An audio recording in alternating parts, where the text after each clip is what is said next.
আসসালামু আলাইকুম সুপ্রিয় দর্শক, পদ্মা টিভি 24 এর পক্ষ থেকে আপনাদের সবাইকে আন্তরিক প্রীতি এবং শুভেচ্ছা জানাচ্ছি। প্রিয় দর্শক, বৈষম্য বিরোধী প্রেস ক্লাব এপিসি তৃণমূল টক শোতে আমরা আজকে যাকে যুক্ত করছি তিনি হচ্ছেন ঢাকা জেলার অন্যতম একজন নন্দিত মুখ, শহীদ প্রেসিডেন্ট জিয়াউর রহমানের অন্যতম একজন আদর্শ সৈনিক, সাবেক অবিভক্ত ডেমরা থানা জাগোসাত যুবদলের সাবেক প্রতিষ্ঠাতা সাধারণ সম্পাদক হিসেবে যিনি শহীদ প্রেসিডেন্ট জিয়াউর রহমান আদর্শ নিয়ে শহীদ প্রেসিডেন্ট যুবদশা থেকে যিনি দায়িত্ব পালন শুরু করেন, সাবেক অবিভক্ত ডেমরা থানা বিএনপির যিনি সভাপতি হিসেবে দায়িত্ব পালন করেছেন, ঢাকা মহানগর দক্ষিণ বিএনপির সিনিয়র যুগ্ম আহ্বায়ক হিসেবে যিনি দায়িত্ব পালন করেছেন এবং ঢাকা 5 এর প্রধান সমন্বয়কারী হিসেবে যিনি রাজপথে নেতৃত্ব দিয়েছেন এবং ঢাকা 5 এর নন্দিত মুখ হিসাবে যার রাজপথে পথ চলা রয়েছে, সেই বিদগ্ধজন জুলাই আন্দোলনের অন্যতম নেপথ্যের এবং রাজপথের নেতৃত্ব দানকারী নেতৃত্ব জনাব আলহাজ নবীউল্লাহ নবী আজকের অনুষ্ঠানের আলোচক। প্রিয় দর্শক, অনুষ্ঠানের কিন্তু কোনো প্রশ্ন যদি আপনারা করতে চান তাহলে স্ক্রিনে 10 নম্বর কল করলে আমরা আজকের যিনি একজন তৃণমূল রয়েছেন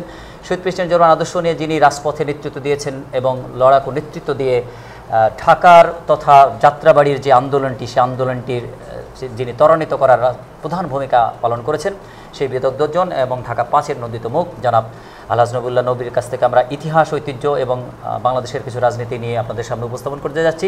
দর্শক, আপনারা আমাদের সাথে যুক্ত থাকুন। আমাদের সাথে যুক্ত হচ্ছেন জনাব আলহাজ নবীউল্লাহ নবী। জি জনাব, আপনি দর্শক শ্রোতাদেরকে জানাতেন দীর্ঘ সময় ধরে আপনার পথ চলা, মুক্তিযুদ্ধ থেকে শুরু করে বর্তমান অবধি ইতিহাসের বাঁকে বাঁকে যতগুলি ঘটনা ঘটেছে বা রাজনীতির যত রকম কালচক্র, হালচক্র, সব প্রতিটি বিষয়ে আপনি ভাস্বর এবং আপনার কাছে চোখে ভাসছে। আপনি দর্শকদেরকে জানান যে কি চেতনা থেকে আপনি শহীদ প্রেসিডেন্ট জিয়াউর রহমানের আদর্শে উজ্জীবিত হলেন, আর মুক্তিযুদ্ধের প্রেক্ষালে দুই ব্যক্তির নাম যেটি শোনা যাচ্ছে, এই দুই ব্যক্তির মধ্যে কিভাবে শহীদ প্রেসিডেন্ট জিয়াউর রহমানের আদর্শ আপনাকে আজ এ পর্যন্ত রেখেছে? আসলে সত্যিকার অর্থে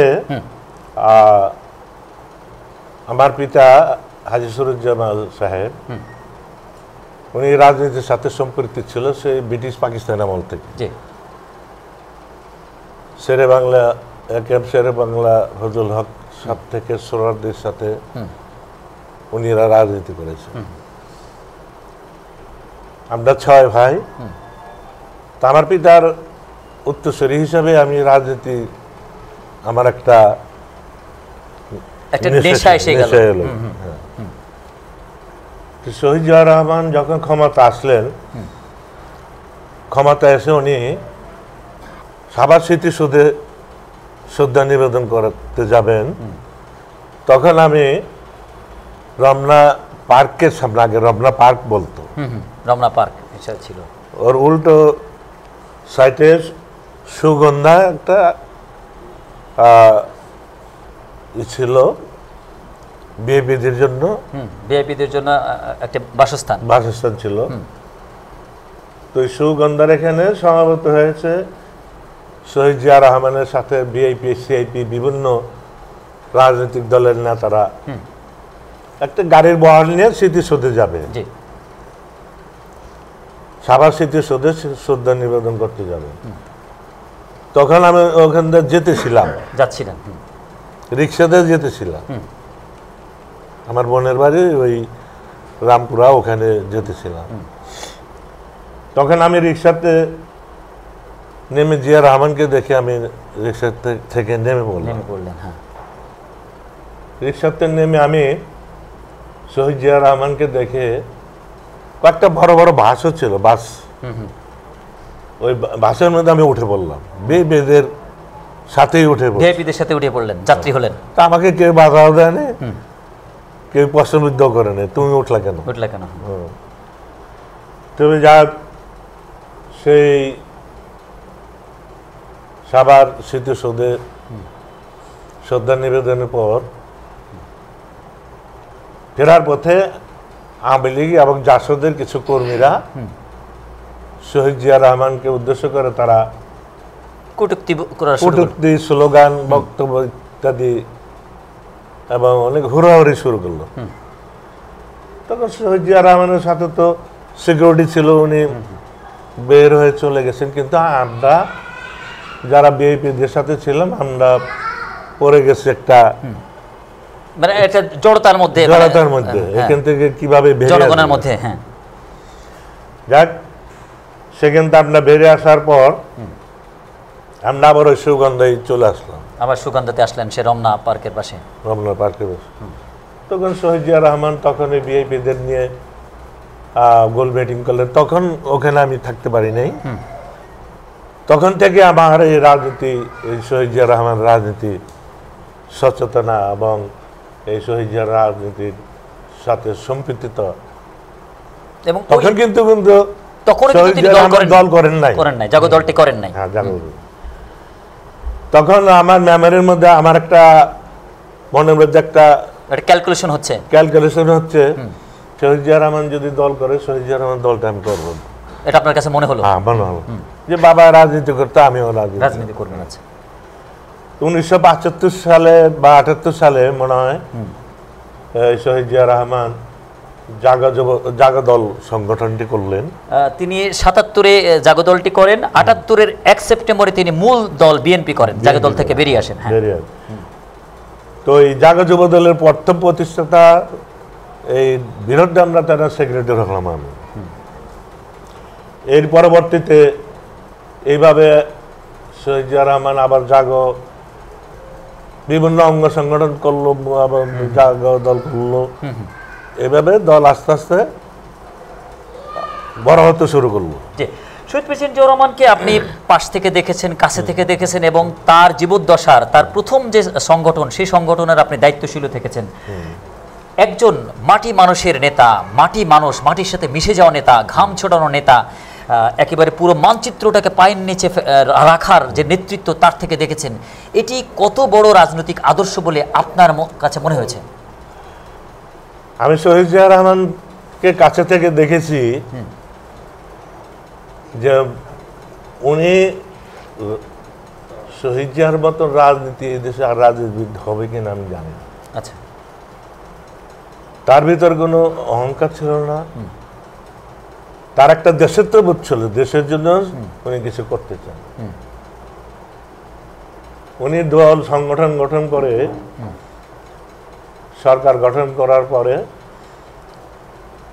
উনি কি করলেন, দেশের মানুষের প্রথম খাল কাটা কর্মসূচির হাতে নিলেন।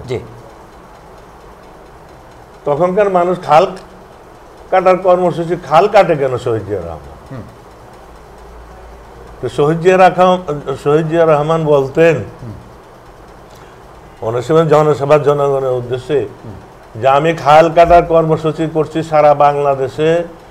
এক সময় ভারত সারা বাংলাদেশের চতুর্দিকে তারা বিভিন্ন নদী নালার মুখ বন্ধ করে দিবে যাতে বাংলাদেশে বর্ষা মৌসুমে পানি না থাকে, সেই পানি শুকিয়ে কোনো চাষাবাস যাতে বাংলাদেশের মানুষ না করতে পারে।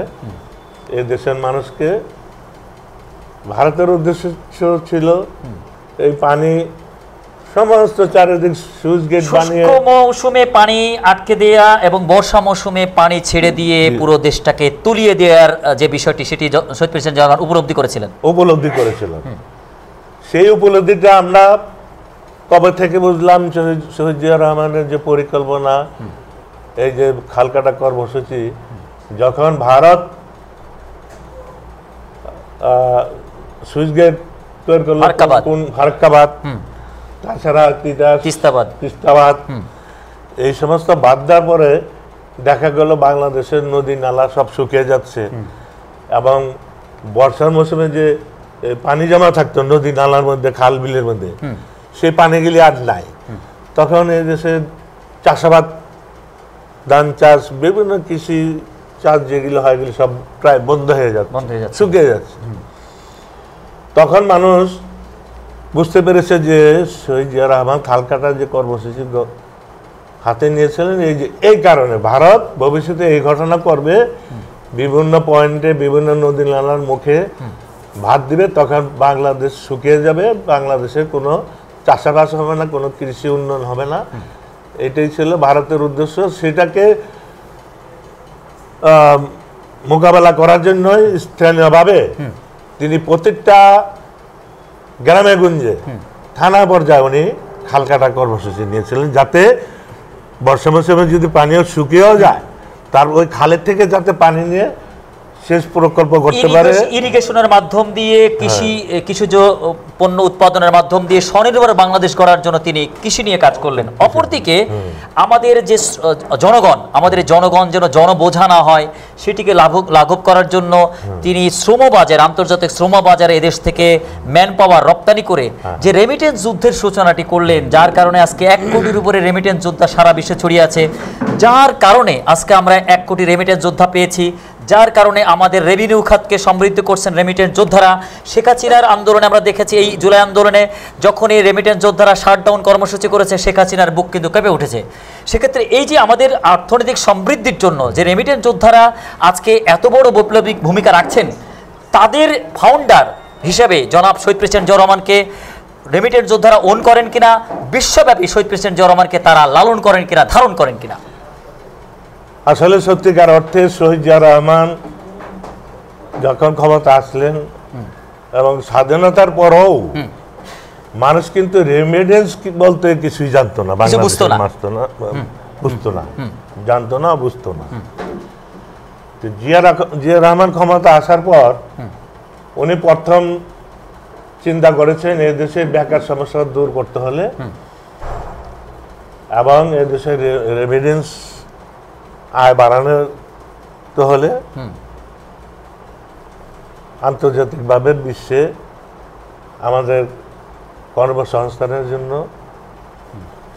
এই মধ্যপ্রাচ্যে প্রথম উনি সূচনা করেন। তখন মধ্যপ্রাচ্যের সরকারের সাথে আলোচনা করে উনি সর্বপ্রথম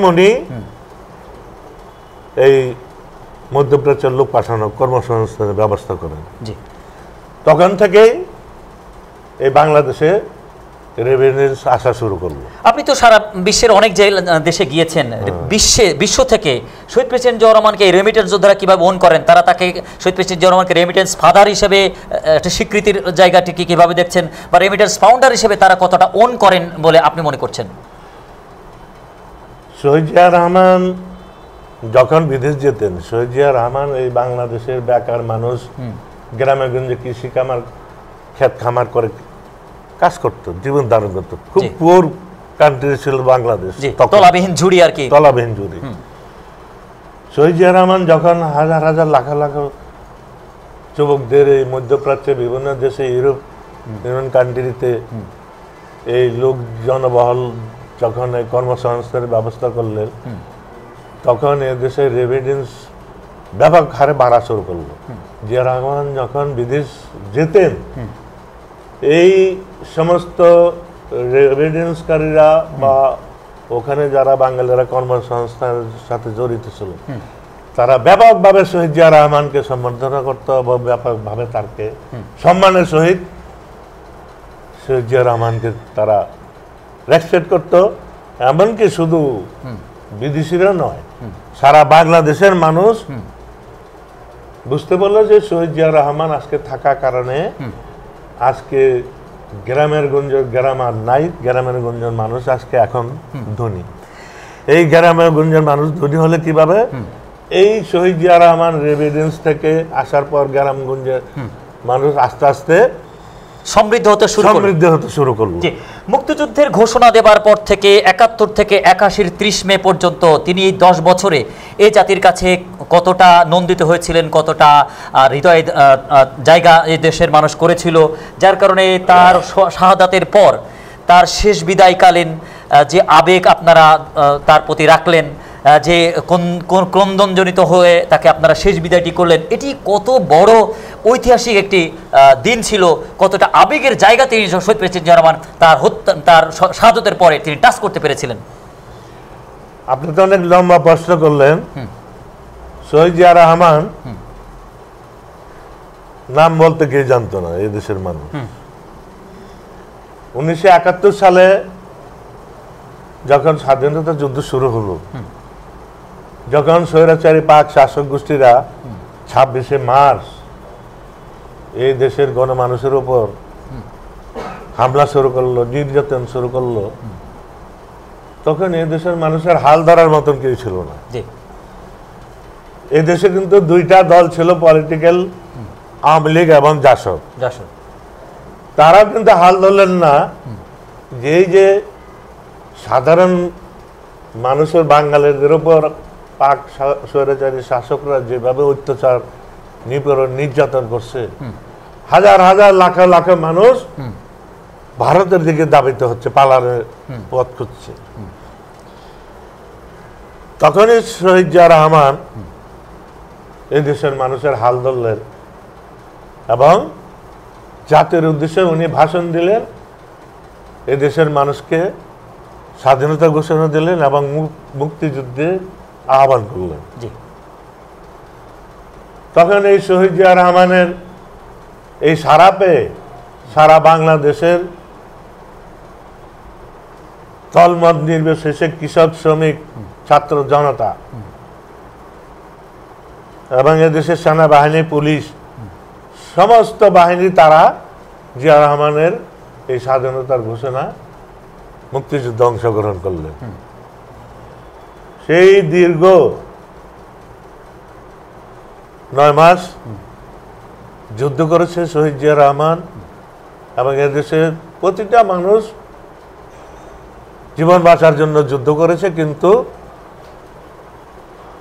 কোন রাজনৈতিক নেতা এদেশের জনগণের পাশে দাঁড়ায় না। আওয়ামী লীগের দায়িত্ব নেয়নি, জাতির দায়িত্ব নেয়নি, জাতির দায়িত্ব নেয় না। আওয়ামী লীগও না, অন্যান্য দলও না।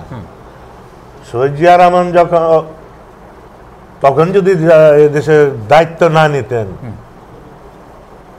তিনি জীবন বাজি নিয়ে তার ছেলে, মেয়ে, স্ত্রীকে রেখেই তিনি এই যুদ্ধের স্বৈরাচারী পাক শাসক গোষ্ঠীর মুখোমুখি যুদ্ধ করেছে। তার 2 সন্তান এবং তার স্ত্রীকে ওই কুমিল্লা ক্যান্টনমেন্টের স্বৈরাচারী পাক শাসক গোষ্ঠীরা বন্দি করে রেখে আটক রেখেছিল।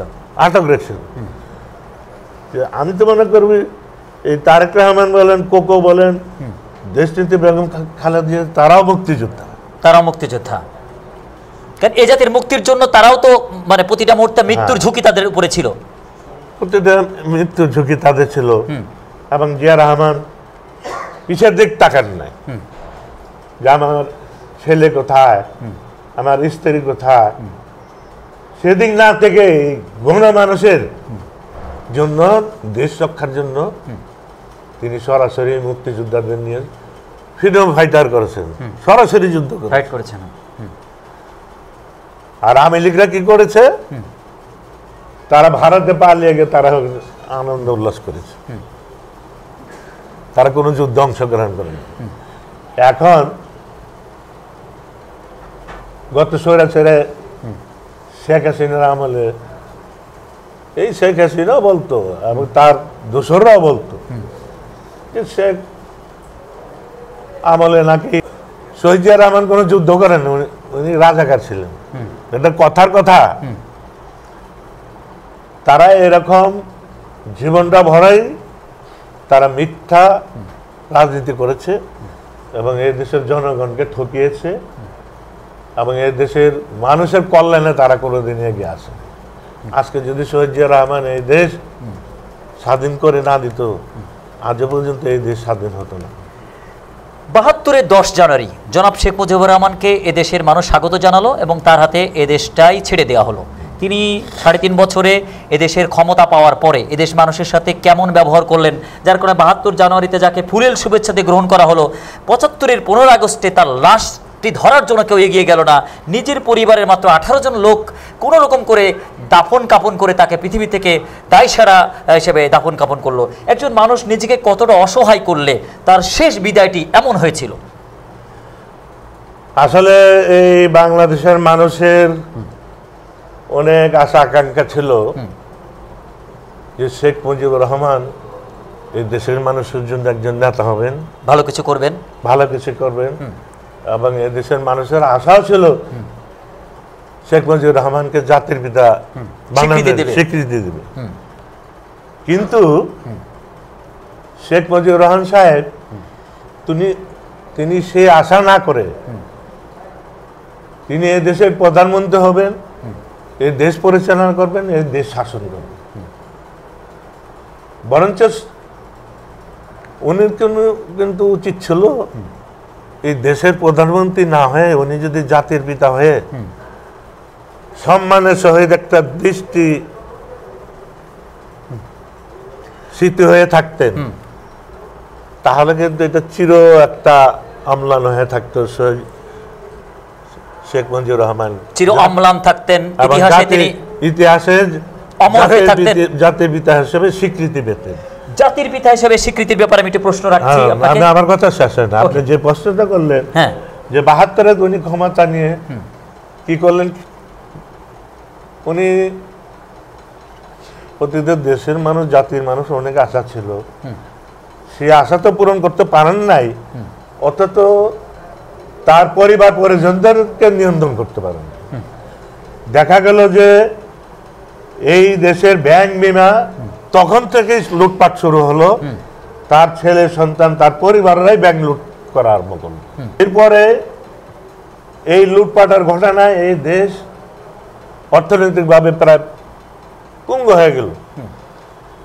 তাছাড়া একটা স্বাধীনতা দেশের নতুন, দেশ তো অর্থনৈতিকভাবে একটু খারাপ থাকে, খারাপের মধ্যেও যে রিজার্ভ যে ছিল বাংলাদেশের রিজার্ভ গুলো তারা লুটপাট করে খেয়েছে সেই সমস্ত সে আমল থেকে। তখন দেশের মানুষ এই শেখ সাহেবের উপর আস্থা হারিয়ে ফেলেছে। এই শেখ সাহেবের পরিবারকে রক্ষা করতে পারে না, তার ছেলে মেয়েরা সন্তানরা তারা ব্যাংক লুটে জড়িত হয়ে গেছে, তারা বিভিন্ন দুর্নীতিতে জড়ায় গেছে, বিভিন্ন অর্থলগ্নী প্রতিষ্ঠানে গেলে লুটপাট করে তারা এই দেশে আবার একটা তলাবিহীন জুড়িতে পরিণত করায় এই দেশে একটি দুর্ভিক্ষ শুরু হবো। হাজার হাজার মানুষ, হাজার হাজার মানুষ, লাখ লাখ মানুষ না খেয়ে মরল, তলাবিহীন জুড়িতে পরিণত। আন্তর্জাতিকভাবে এ দেশে এই দুর্ভিক্ষ মোকাবেলা করার জন্য তারা যেভাবে এগিয়ে আসছিল, সাহায্য সহযোগিতা, অর্থনৈতিক, খাদ্য, এগুলো তারা লুটপাট করে খেয়েছে। মানুষ মারা যাচ্ছে আর তারা তাদের সম্পদশালী হচ্ছে। তারা শেখ সাহেব কিন্তু একটা জনসভায় বক্তব্য দিয়েছিল, দেশ স্বাধীন হওয়ার পর সারা পৃথিবীর মানুষ পায় সোনার খনি, আর আমি পেয়েছি চোরের খনি। উনিও জানতেন উনি ডাইনে বামে, উনির পরিবার এবং উনির মন্ত্রী পরিষদ, উনির দলের সব চোর। এর ঘটনার পরেই দেখা গেল তার পরিবারের ছেলেরা অশৃঙ্খল, অবাধ্য হয়ে গেল এবং বিভিন্ন অপরাধে যুক্ত হয়ে গেলে, এমনকি সেনাবাহিনী নিয়ন্ত্রণ করতে চাইলে সেনাবাহিনীর উপর তারা একটা ক্ষমতা দেখাতে চাইলে। আমরা শুনলাম যে শেখ মুজিবুরকে কেন হত্যা করা হলো, শেখ মুজিব সাহেবের ছেলে কি জানি নাম, মেজর ডালিমের স্ত্রীর শেখ কামাল মেজর ডালিমের স্ত্রীকে জোর করে এনে নাজাল করেছে বা আটকে রেখেছে। তখন এই সিপাহী জনতা বিক্ষুব্ধ হয়ে শেখ মুজিবুর রহমানকে হত্যা করল। আমরা এতটুকু জানি, আমি ক্লাস 9-10-এ পড়ি। আমি একটি প্রশ্ন যুক্ত করতে চাচ্ছি। আপনি বলেছেন শেখ মুজিবুর রহমানকে জাতির পিতার মতো করে দেখে তার হাতে ক্ষমতা এই জাতির মানুষ ছেড়ে দিয়েছিল। আমরা ধরে নিলাম দেশটি ছিল একটা এতিম সন্তান, তাহলে একজন পিতার প্রয়োজন ছিল যিনি এতিম সন্তানকে লালন পালন করবেন। 3.5 বছরে তিনি পিতা না হয়ে পুরো সৎ পিতা হলেন, এই সন্তান নামক দেশের কোনো দায়িত্ব তিনি পালন করলেন না।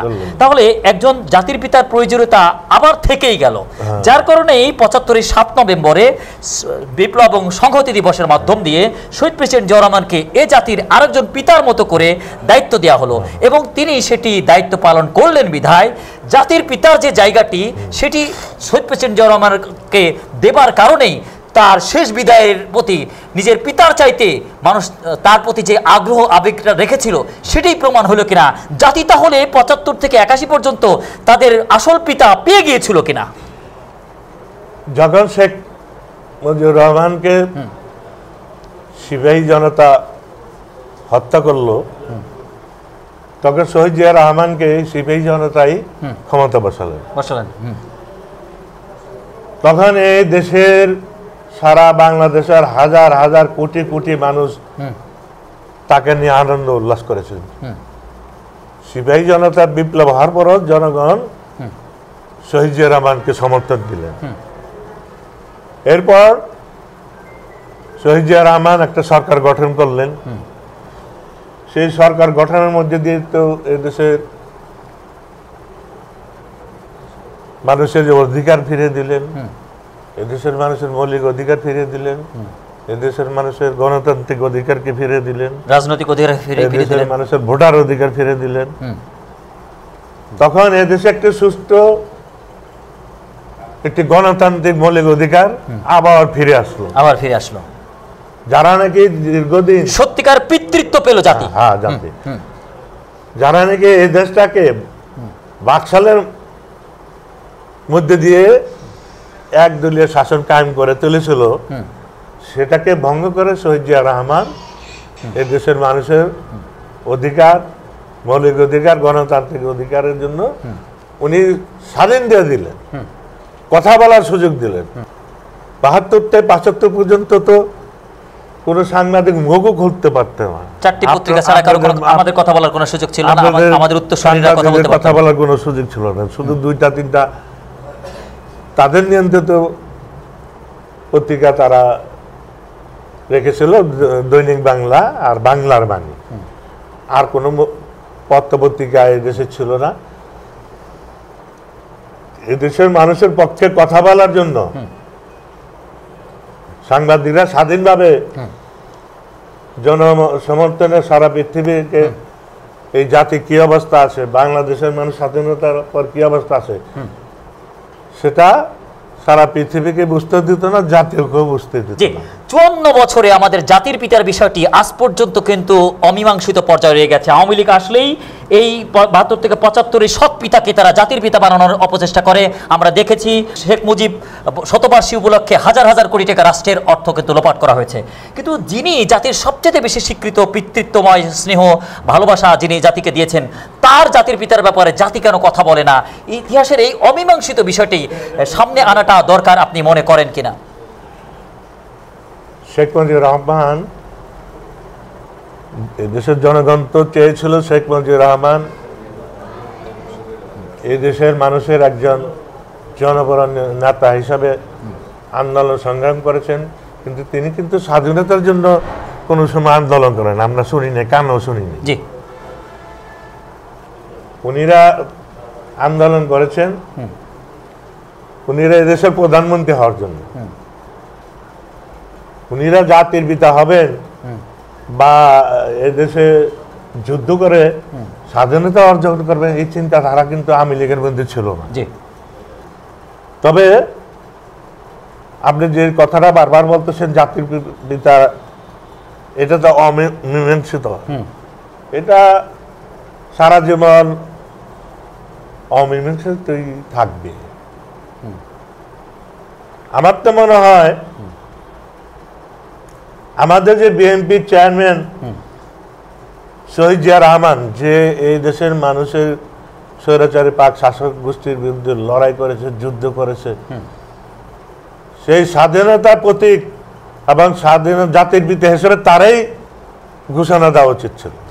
এই বিষয়টি অবশ্যই একদিন আলোর মুখ দেখবে বলে আমরা মনে করি। আওয়ামী লীগ ক্ষমতা আসলেই তারা একই ভাষা, শেখ মুজিব জাতির পিতা, শেখ মুজিব জাতির পিতা।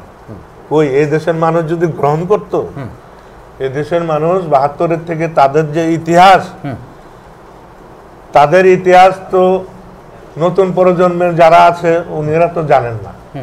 তাদের যে নিপীড়ন নির্যাতন ৭২ থেকে ৭৫ পর্যন্ত এই বর্তমান তরুণ প্রজন্মের কিন্তু জানে না। এই জন্য আমাদের দেশ নায়ক তারেক রহমান বারবার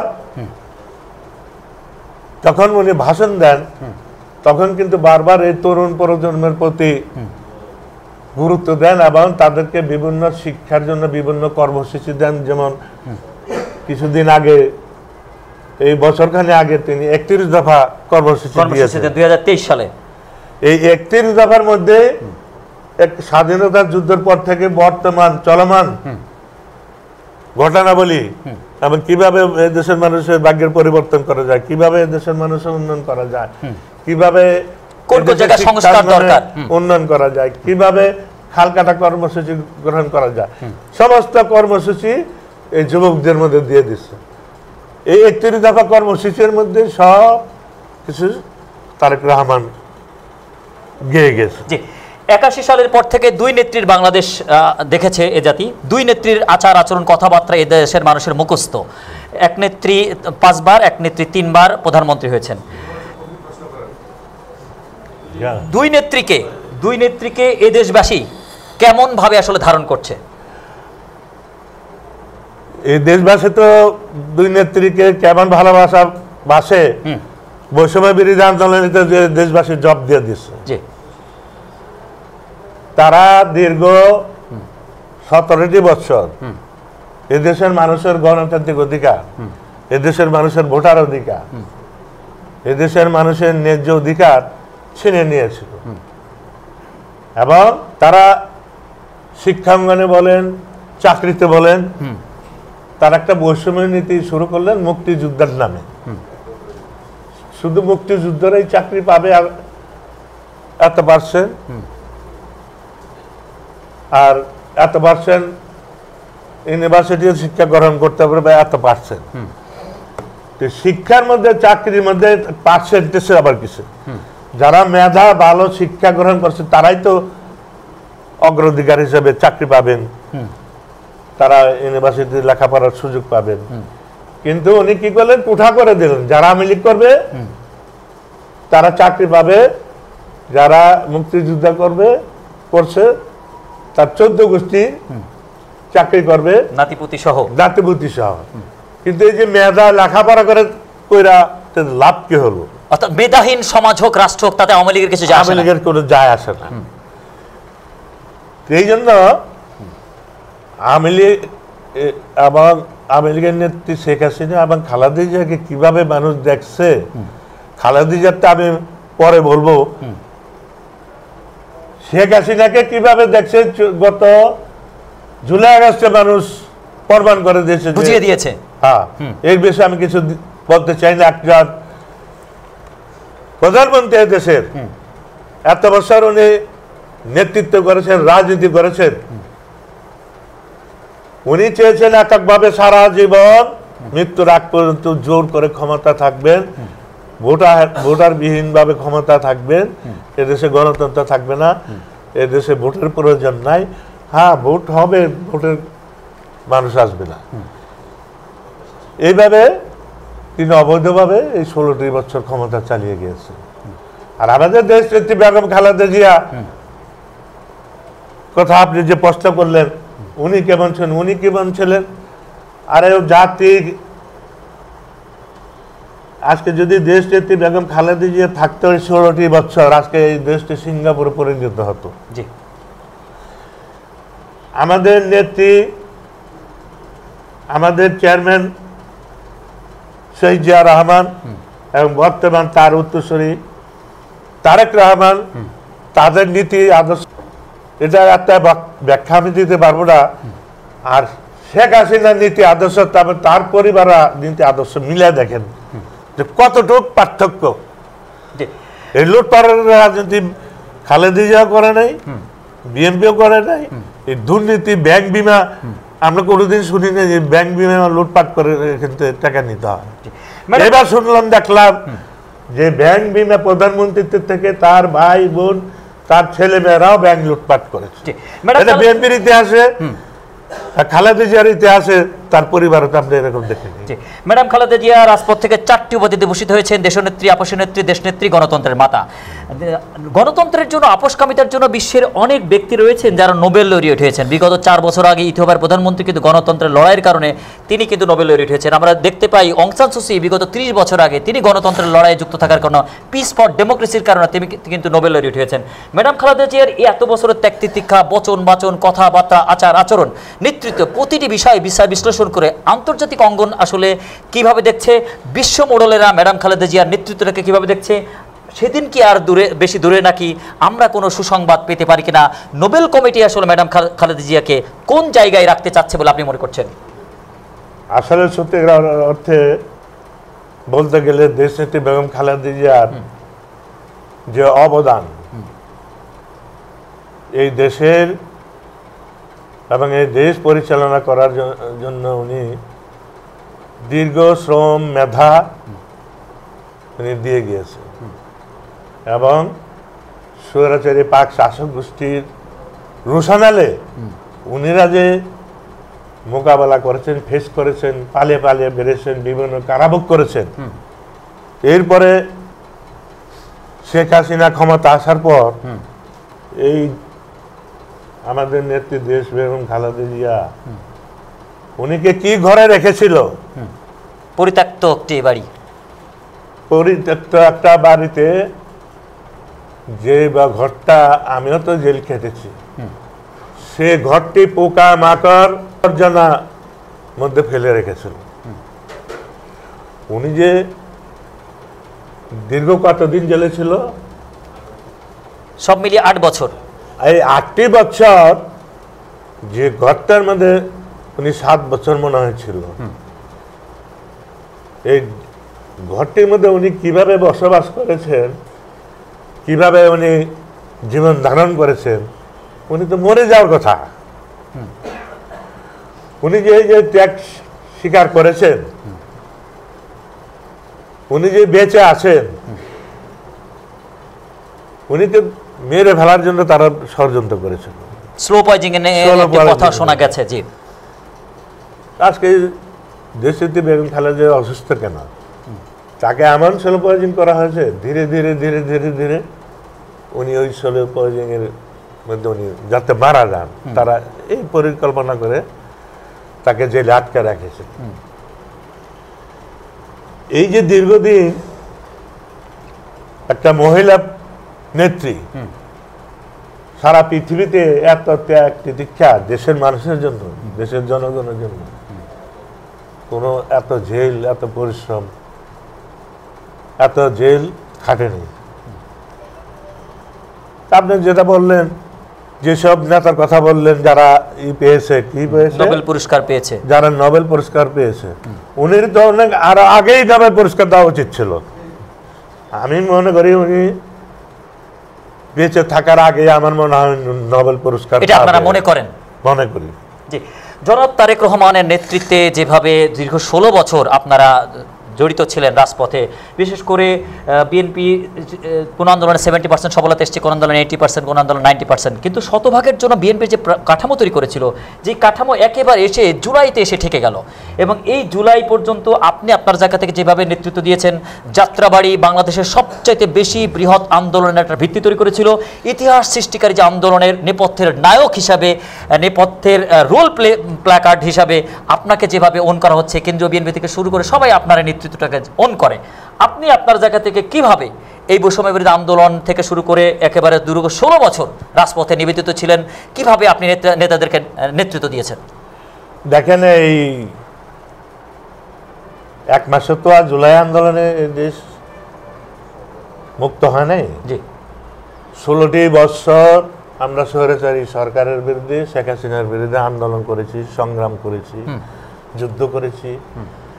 শেখ হাসিনা এটা প্রতিরোধ করার জন্য আমাদের অনেক নেতাকে গুম করেছে, খুন করেছে, হত্যা করেছে, নির্যাতন করেছে, অনেক ফ্যামিলিকে, পরিবারকে ধ্বংস করে দিয়েছে। এখন আমরা তারপরও আমরা আন্দোলন চালিয়ে গেছি প্রায় দীর্ঘ 16 মাস। শেখ হাসিনার উদ্দেশ্য ছিল খালেদা জিয়াকে কারাবন্দী করলে এবং দেশ নায়ককে দেশান্তর করলে, আগেই তো তারা বিদেশে পাঠিয়ে রাখছে, এ দেশে আর বিএনপির অস্তিত্ব থাকবে না এবং শহীদ জিয়া রহমানের পরিবার ধ্বংস হয়ে যাবে। তারা ওপেন গণমাধ্যমে বলতো যে তারা মুসলিম লীগ বানাবে বিএনপিকে, এমন কথা পর্যন্ত তারা বলতো, নেতারা বলতো। কিন্তু সেই আশা তাদের ব্যর্থ হয়েছে। আমাদের 16 বছর আন্দোলনের কারণে তারা অনেকটা দুর্বল হয়ে পড়েছিল।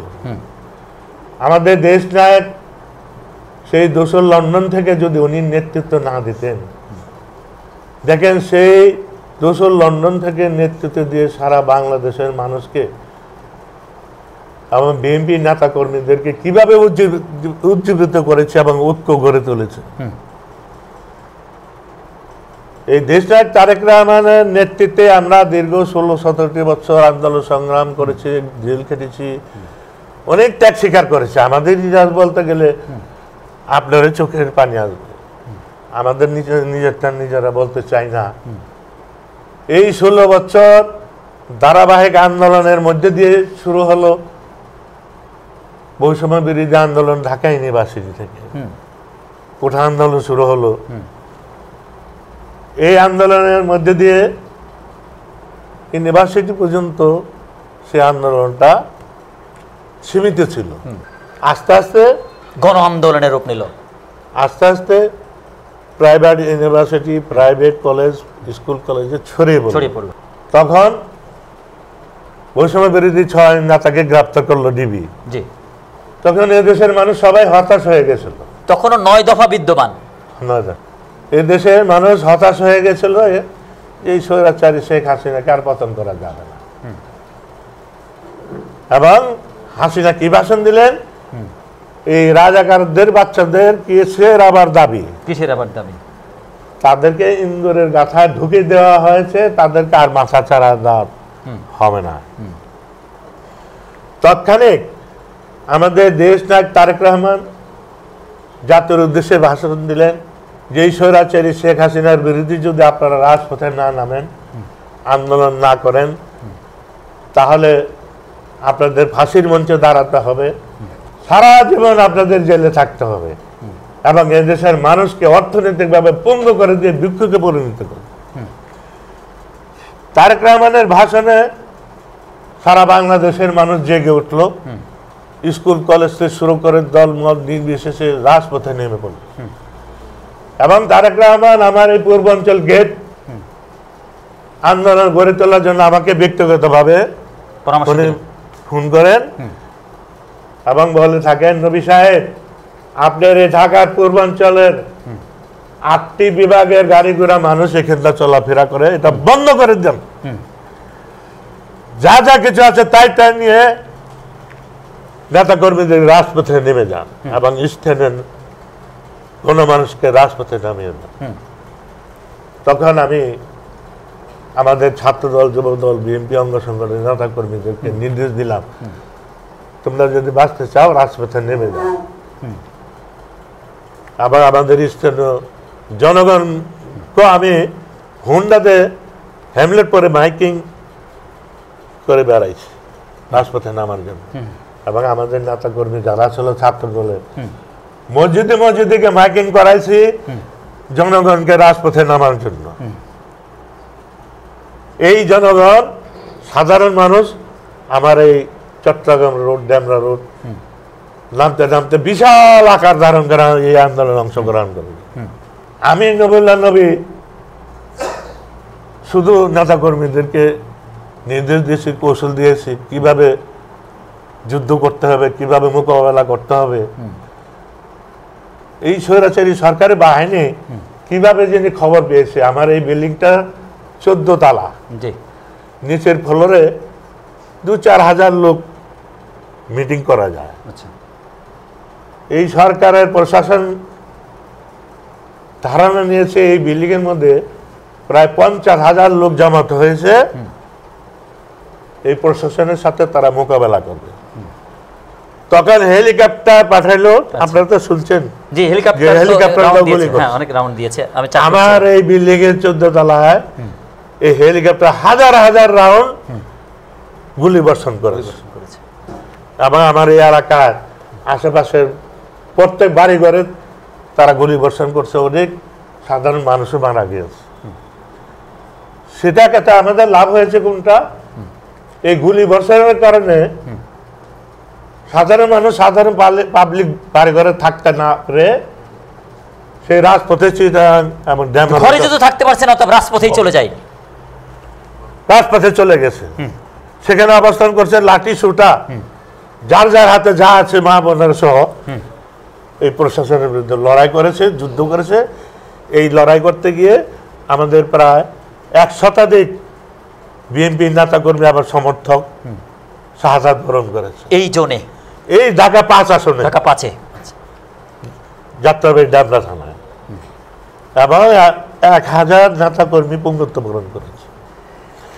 এই আন্দোলনের মধ্যে দিয়েই এই যাত্রাবাড়ি প্রথম এই স্বৈরাচারীর সরকার পতনের ঘণ্টা বেজে। রাজপথের এই লড়াই এই লড়াই আন্দোলনে, এই বৈষম্য বিরোধী আন্দোলনে তখন তারা পতন হয় নাই। এই 4 দিন আগে আমাকে একটা মামলা দিল, এখানে যত পুলিশ মারা গেছে আমাকে 1 নম্বর আসামি দিল। 1 নম্বর আসামি। এর কতদিন আগে তারা যে কত সালের শেষ নির্বাচনটা করলো, 24 7 জানুয়ারি, 24 সালে যে নির্বাচনটা করলো 7 জানুয়ারিতে, এই নির্বাচনের 3 দিন আগে তারা আমাকে অনেক খুঁজে গ্রেফতার করলো উত্তরা থেকে। কি মামলা? কলকাতা থেকে কমলাপুর পর্যন্ত যে ট্রেন চলে, সে ট্রেনে তারা নিজের আগুন দিয়ে আমাকে সেই মামলা তারা আসামি করে আমাকে গ্রেফতার করে। পূর্বাঞ্চল থেকেই যে কোনো সরকারের পতন হয়, আন্দোলন হয়, এখান থেকেই যে কোনো সরকারের ক্ষমতা আসে। আমি এই জন্য বলি যে আমি আর বিশেষ বক্তব্য বলবো না। আমি বলবো যে আমিনুল্লাহ নবী এখানে তৈরি হতে 40 বছর 45 বছর লেগেছে, 45 বছর একটানা রাজপথে। কিন্তু আমি কিন্তু অল টাইম এই রাজনীতির মাঠেই থাকতাম সবসময়।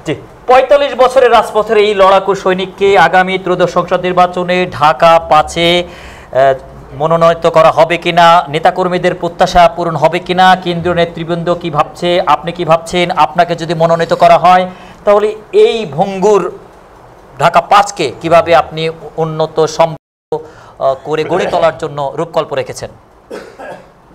এই 45 বছর ধরে আমরা এই ঢাকা 5 আসনে আমরা যাত্রাবাড়ি থানার মানুষ আন্দোলন সংগ্রাম যাচ্ছে, এবং যে কোনো সরকারের স্বৈরাচারী এরশাদ সাহেবের পতন হয়েছে এই যাত্রাবাড়ির আন্দোলন। 96-এ শেখ হাসিনার পতন আন্দোলনে এই যাত্রাবাড়ি ডেমরার ভূমিকা সর্বশ্রেষ্ঠ। আরো অনেক আন্দোলন চলে গেছে যাত্রাবাড়ি থেকেই শুরু হয়েছে। শেষ আন্দোলন হয়েছে, এটা প্রমাণ করে দিয়েছে আমরা এই বৈষম্য বিরোধী আন্দোলনে, যে যাত্রাবাড়ি থেকে যে কোনো স্বৈরাচারীর পতন আন্দোলন হয়। এখানে আপনি মূল্যায়ন অবমূল্যায়নের কথা বলছেন। আমাদের যাত্রাবাড়ি ডেমরা থানার যত নেতা কর্মী আছে, আমি আছি, আসলে আমাদের চা পাওয়ার কিছু নাই।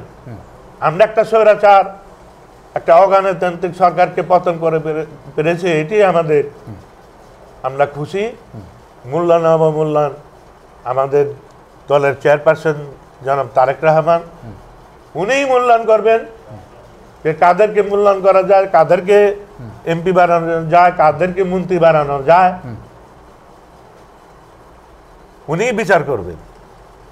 জি, আমরা অনেক আলোচনা করলাম। দর্শক শ্রোতা, আপনার নির্বাচন এলাকার জনগণ, দেশবাসী সবার উদ্দেশ্যে আপনার সমাপনী বক্তব্যে একটি প্রশ্ন টাচ করতে চাচ্ছি। জনাব তারেক রহমানের আগমন বার্তা শোনা যাচ্ছে, উনি আসলে নিঃসন্দেহে যাত্রাবাড়ির এই আন্দোলনের স্পটটি তিনি ভিজিট করবেন। একজন নবীউল্লাহর নবীর নেতৃত্ব অবশ্যই তিনি এখানে খুঁজে বেড়াবেন। দর্শক শ্রোতাদের কাছ থেকে আপনার সমাপনী বক্তব্য। আপনার এই প্রশ্নের কথা শুনে আমার পুরানো একটা কথা মনে পড়ে গেল। জি,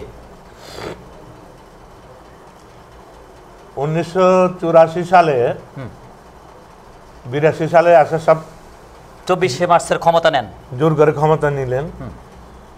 তখন আমাদের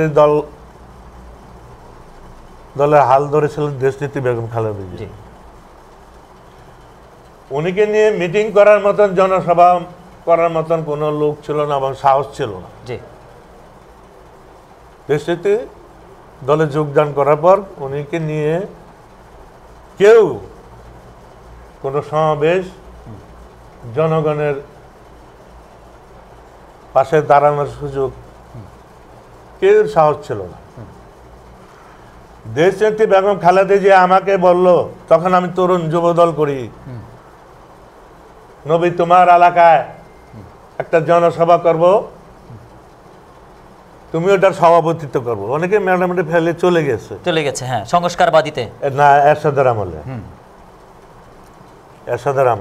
এরশাদ সাহেবের সাথে অনেকে যোগদান করেছে। তখন আমি বললাম, ম্যাডাম আমি ছোট মানুষ, আমি এত বড় জনসভা এত বড় দায়িত্ব কিভাবে নিতে পারি? তুমি বড় হবে না, তুমি রাজনীতি এমপি মন্ত্রী হওয়ার ইচ্ছা নাই, আচ্ছা তোমার এখন থেকে শুরু করতে হবে, এখন থেকে শুরু করতে হবে। তুমি এই মিটিংটা তুমি শুরু করবা। তখন আমি দায়িত্ব নিয়ে অনেক ঝুঁকি নিয়ে এই যাত্রাবাড়ি শহীদ ফারুক রোডের প্রথম জনসভা করলাম দেশনেত্রী বেগম খালেদা জিয়া দলে যোগদান করার পরে। 3 লক্ষ লোক সমাবেশ ঘটেছিলাম আমি, 3 লক্ষ লোক। তখন এত লোকের সমাগম ছিল না। আমি 88 সালে বন্যা হলো, এই এলাকায় বেড়িবাঁধ সব ভেঙে গেল, প্লাবিত হলো। আমি আর মহানগরীর ছোট ছোট মধ্যসারির নেতা, ছোট নেতার মধ্যে আমি ছিলাম। আমি ম্যাডামকে নিয়ে নিয়ে বিভিন্ন জায়গায় এই ত্রাণ দিতাম। এইসব ছবি এখনো আছে, দেখাবো আপনাকে। এবং ম্যাডামের সাথে একদিন ঝাইমা রহমানও আসলো আমার যাত্রাবাড়ি ত্রাণ দিতে, ছোট্ট নাতিটি হাত ধরে আসলো। এগুলির ইতিহাস বলতে গেলে অনেক। আপনি যে প্রশ্নটা করলেন শেষে কি, জনাব তারেক রহমান আসলে অবশ্যই ভিজিট করবেন এই এলাকাটি। আমার এলাকায় সেই দুর্দিনে দেশনেত্রী বেগম খালেদা জিয়ার যে অগ্রযাত্রা শুরু হয়েছিল 1984 সালে যাত্রাবাড়ি থেকে, উনি মহাসমাবেশের মধ্যে দিয়ে সারা বাংলাদেশে উনি পথচারণা শুরু হলো।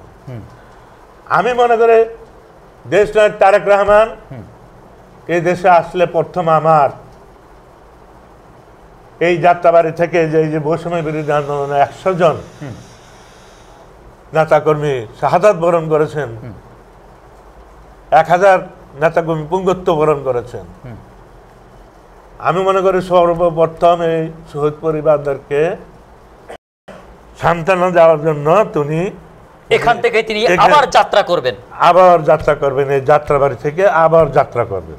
জি, আপনাকে আমাদের সাথে যুক্ত থাকার জন্য ধন্যবাদ জানাচ্ছি। প্রিয় দর্শক, এতক্ষণ যুক্ত ছিলেন শহীদ প্রেসিডেন্ট জিয়া রহমান আদর্শ নিয়ে দীর্ঘ 45 বছর নেতৃত্ব দিয়েছেন। আজ থেকে 40 বছর আগে জনাব ম্যাডাম খালেদা জিয়া বিএনপির চেয়ারপারসন, তিনি যাকে স্বপ্ন দেখিয়েছিলেন, সেই স্বপ্নটি বুকে বুনে যে মানুষটি রাজপথে নেতৃত্ব দিয়েছেন, লড়াই সংগ্রামে যুক্ত থাকার কারণে, মামলায় আবদ্ধ থাকার কারণে মামলার শিকার হয়ে যিনি নেতাকর্মীদের অন্যতম আদর্শের একজন মূর্ত প্রতীক হিসাবে নেতৃত্ব দিয়েছেন ঢাকা 5-এ, তার প্রতি সম্মানার্থে আগামী ত্রয়োদশ সংসদ নির্বাচনে অবশ্যই আজকের আলোচকের এই ত্যাগের প্রতি গুরুত্ব দিয়ে কেন্দ্রীয় বিএনপি তাকে মনোনীত করে সংসদে কথা বলার জন্য, প্রতিনিধিত্ব করার জন্য সুযোগ দেবেন বলে তৃণমূল এবং সচেতন মহল মনে করছে। দর্শক, পরবর্তী অনুষ্ঠানে নতুন কোনো আলোচককে, আজকের আলোচককে পুনরায় নতুন কোনো বিষয়ে যুক্ত করার প্রত্যাশা রেখে আজকের মধ্যে বিদায় টানছি। আমাদের সাথে থাকুন। আসসালামু আলাইকুম। আপনি 30 সেকেন্ড সালাম দিয়ে দর্শকদের কাছ থেকে বিদায় নিন। প্রিয় দর্শক, মানে আমার এখানে যারা উপস্থিত আছেন বেশিরভাগই আমাদের এলাকার স্থানীয় এবং নেতাকর্মী অনেকে উপস্থিত আছেন। আমি ধন্যবাদ দিতে চাই, দীর্ঘ এই প্রায় 30 বছর 40 বছর আপনারা আমার সাথে আন্দোলন করেছেন, এবং শেষবারের যে আন্দোলনটা আপনারা করেছেন বৈষম্যের আন্দোলনের মধ্যে দিয়ে এই স্বৈরাচারী শেখ হাসিনাকে এই যাত্রাবাড়ি ডামরা থানা থেকে আমাকে সাথে নিয়ে নেতৃত্ব দিয়ে আপনারা স্বৈরাচারকে পতন করেছেন। এই জন্য আপনাদেরকে ধন্যবাদ জানাই, এবং আপনাদের পদ্মা 24-কে আমরা ধন্যবাদ জানাই। আপনারা যাতে ভবিষ্যতে আরো সুন্দর পরিবেশন করতে পারেন, আমাদের এলাকার বিভিন্ন সমস্যাগুলি আছে এগুলিও তুলে ধরবেন আশা করি। এই বলে আমি শেষ করছি।